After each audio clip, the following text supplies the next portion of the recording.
If you've ever felt overwhelmed by the tech behind live streaming, or the gear, or the cables, or the apps, you're not alone. I feel the same way. But I was sent a $60 solution that makes live streaming way easier, especially for musicians. Let's check it out. Every major platform allows for mobile streaming. Naturally, your phone is a live stream studio with a camera, a microphone, and software management all in one. I personally use an iPhone SE, and the camera gives a decent image, which leaves the audio part of the live stream as the final piece of the puzzle, and some say it's the most important part. This phone's microphone is limited.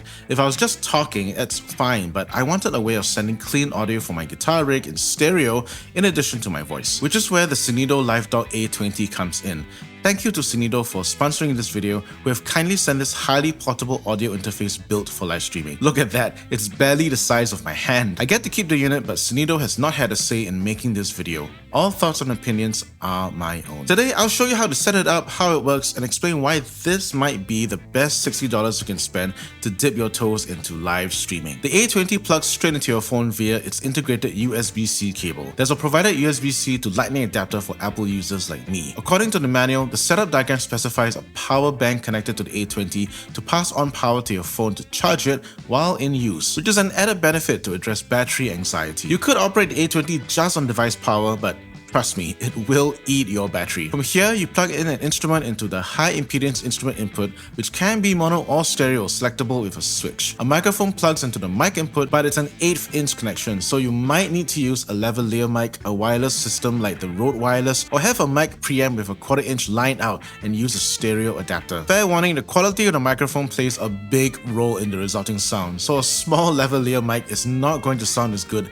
as something like the SM7B. This is my setup. The A20 is powered by my power bank and connects to my phone with a USB-C extension cable. As convenient as the integrated cable is, it's quite short, and I wanted to adjust settings within reach, and I didn't want cable strain from hanging the interface. From what I can hear, the extension cable does not cause any issue with tone. At this point, I'll highlight some more things you need to be aware of. Both the instrument and mic inputs have adjustable gain, but only the instrument input has a visual indicator as to how high the preamp is set. There are no levels, so you can't tell how loud your signal is. Pro tip, record yourself, import the video file into Audacity, extract the audio, and analyze the audio file and its quality. From there, make adjustments to the gain until satisfactory. I found that plus 12 dB is a healthy starting point for decent levels on social media. How do I know this? Because for those of you who follow my Instagram, I've been posting clips using the A20 as the interface.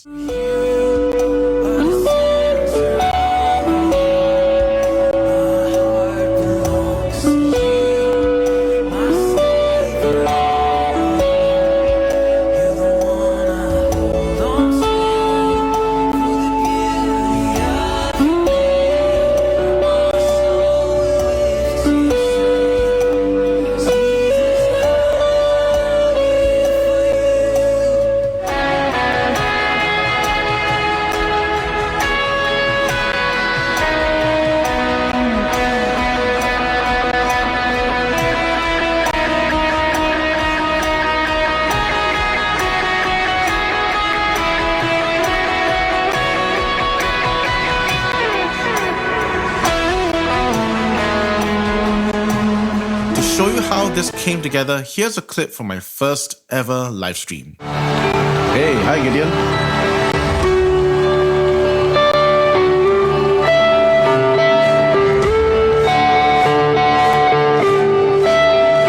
I'm 90% sure I'm using the credit card picks because it's just that much easier. I need to be reminded that on this guitar, the string spacing is slightly thinner.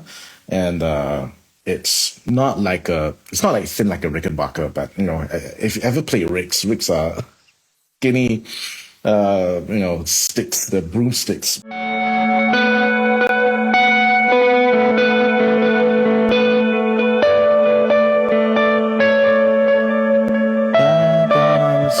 Am I right? It's a second harmony.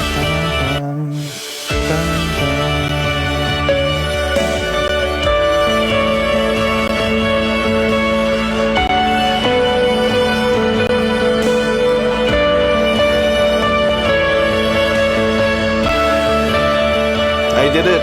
My my first live stream, and this was on Instagram at 4 p.m. where I thought nobody would be around, but I had like 5 viewers come on, and it was great. It was a great time. Someone commented on the guitar, and someone commented on the sound, and I thought it was. I did engage a little bit of what happened there, and I'm really, I'm happy. Quick rundown. How was I running the stream? I was going from my phone, and the USB cable is attached to this guy over here, the Synido A20, which I am using as the audio interface. The interface is being powered by my power bank. You can see here it's providing power to my phone as well, so I don't need to worry about the phone, battery dying. And you can see that I'm not using the mic input or the headphone output. What's actually happening is I have another interface right here. I know it's a bit overkill, but this is the way I run things because I want to use my SM7B. Can I get you in focus here? Yeah.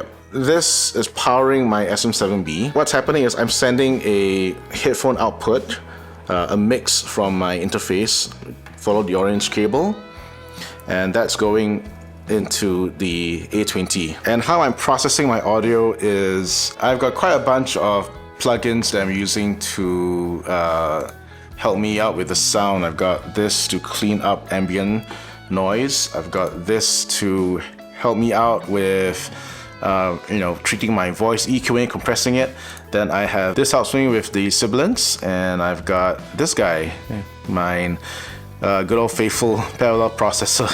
This just adds extra compression to bring up my voice, and to bring it all up to where I think is decent levels, I'm using this. This is the Maserati Group, I think. Yes, the GRP. And you can see that it's set onto the master preset right here. So this is right there on the chain. I use it for compression. I use it for processing highs and adding a bit of lows. All in, that was fun. Half an hour went by and I didn't even realize it. I hope to be able to do more of this in the near future. Trying out this audio interface was more than just a review video. It was an opportunity to overcome my personal challenge in starting a live stream. You know what I learned? The biggest barrier wasn't gear.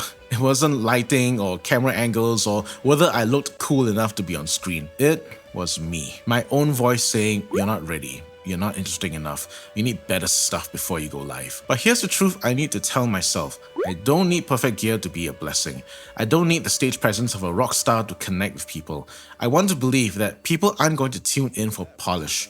They're tuning in for presence. And ironically, the imperfections are what makes it feel alive. If you've been waiting for some magical perfect moment to start live streaming, this is it. Not because everything is ready, but because you are. You're ready to take a small step to reach one person with your music, and maybe that's all God needed from you today. Because you never know, that one song, that one live stream, that could be the encouragement someone needed to keep on going. And that's me. What about you? What's been your biggest struggle with live streams? Have you tried it? Do you love it? Do you hate it? Let us know in the comment section below. If you found value in this video, please consider liking, subscribing, hitting that bell icon to grow the channel, join the community, and get YouTube to send this out to more people.